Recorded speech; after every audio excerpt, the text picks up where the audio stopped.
Have you ever stopped to think about that little card in your wallet? You know, your driver's license or ID. It's important, yeah, but what if it was the key to pretty much everything in your life? Well, today, we're going to dive into a system where a single ID card isn't just a nice to have, it's the absolute foundation of daily existence. For most of us, an ID is what you use to prove you're old enough to see a movie or to get on a plane. But in Pakistan, the national identity card is a whole different ballgame. It is the one single key that unlocks almost every door in modern society. And seriously, this is no exaggeration. Without this card, called the Computerized National Identity Card, or CNIC, you are basically an outsider. Just think about it for a second. Voting? Can't do it. Opening a bank account? Nope. Buying a car, getting a cell phone plan, even just going to college. All of it. Every single thing starts with this one card. It's way more than a piece of plastic. It's your license to participate in life. So, who's the mastermind behind this incredibly powerful system? Well, the answer is a single, massive government agency called NADRA. NADRA stands for the National Database and Registration Authority. It was put together back in the year 2000, and its job, wow, it was absolutely monumental. They were tasked with taking this enormous, messy, paper-based system and dragging it into the 21st century by creating one single digital database for every single citizen. And the scale of this whole operation is just staggering. We're talking about an organization with over 24,000 employees. They're spread across more than 900 offices inside Pakistan and even 10 offices internationally. I mean, to put that into perspective, that makes it one of the biggest government database institutions on the entire planet. It's huge. NADRA's official motto really says it all: empowerment through identity. And that phrase perfectly sums up their whole philosophy. For them, this isn't just about keeping records. The core idea is that giving every person a secure, verifiable identity is the first step to empowering them, unlocking their rights and giving them access to essential services.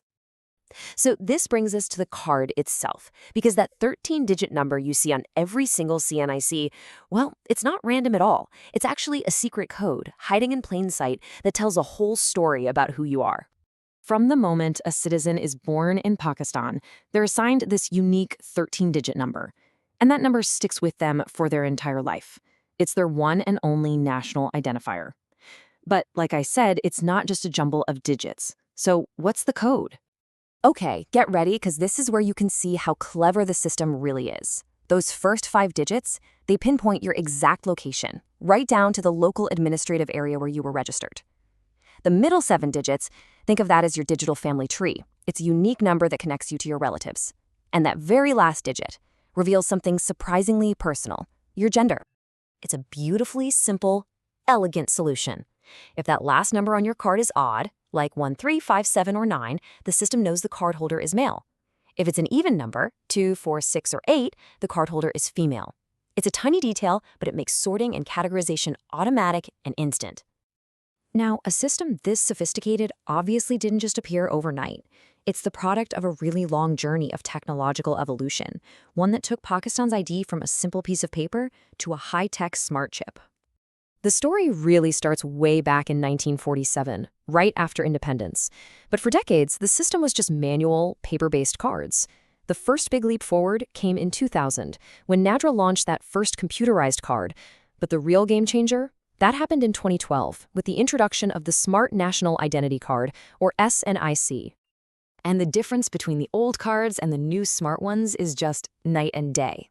It went from a basic piece of paper that was pretty easy to fake to a machine-readable card with a data chip embedded right in it. This new card isn't just a photo ID. It holds your biometric data, your face, your fingerprints, and it's protected by 36 different security features. It's incredibly hard to counterfeit.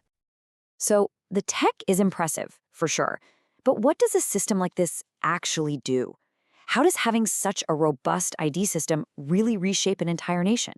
Well, as you're about to see, the impact has been absolutely profound. And right here, this is probably the single most powerful example.